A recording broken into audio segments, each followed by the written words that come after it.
नमस्कार मंडळी. डिंकाचे लाडू कसे करते त्याची रेसिपी सांगते. यासाठी बदाम, नंतर 1 वाटी बेदाणे, 1 वाटी अक्रोड, 1 वाटी काजू, 1 छोटी वाटी आळीव, 1 छोटी वाटी खसखस, त्यानंतर 1 वाटी पिस्ता, 1 वाटी खारकीची पूड, 2 वाट्या खोबऱ्याचा कीस, 1 वाटी डिंक आणि गूळ हे सगळं साहित्य घेतलं. हे आधी ताटामध्ये, वाट्यांमध्ये सगळं साहित्य काढून ठेवलं. इकडे थंडी असल्यामुळे डिसेंबर महिना जेव्हा सुरुवात होते त्याची, तेव्हा आणि शेवटी असे 2 वेळा हे लाडू करत असते.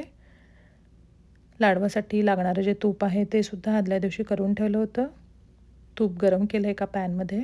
नंतर आधी बदाम घेतले, ते मंद आचेवर परतून घेतले. त्यानंतर काजू, त्यानंतर अक्रोड, त्यानंतर पिस्ते मंद आचेवर हे परतून घेतले आणि एका डिशमध्ये काढून ठेवले. नंतर त्याच पॅनमध्ये 2 वाट्या खोबऱ्याचा कीस घातला आणि तो सुद्धा मंद आचेवर परतून घेतला. त्यानंतर आळीव आणि खसखस सुद्धा यामध्ये भाजून घेतली आहे. हे जे ड्रायफ्रूट आहेत ते गार झाल्यानंतर मिक्सरच्या मोठ्या भांड्यामधनं जाडसर असे फिरवून घेतले आणि एका वाडग्यामध्ये हे सगळे ड्रायफ्रूट टाकले. आणि या लाडवाच्या सारणामध्ये बेदाणे घातले. हे जे बेदाणे आहेत हे सुद्धा तुम्ही तुपामध्ये परतून घेऊ शकता. मी तसेच टाकलेले आहेत. नंतर 1 वाटी यामध्ये खारकेची पूड घातली. ही खारकेची पूड भारतातनं नाशिकमधनं आणलेली आहे. नंतर भाजलेलं खोबरं, आळीव आणि खसखस हे सुद्धा या सारणामध्ये घातलं. एका भांड्यामध्ये थोडं तूप घेऊन डिंक होता त्याच्या लाया फोडून घेतलेल्या आहेत थोडा करून.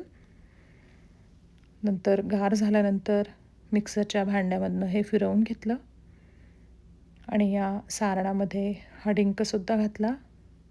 नंतर 2 वाट्या गूळ घेतला आहे. तो कढईमध्ये पातळ करून घेतला. त्यामध्ये एक छोटा चमचा पाणी घातलं आणि गूळ हा पातळ केला. तो लाडवाच्या सारणामध्ये घातला.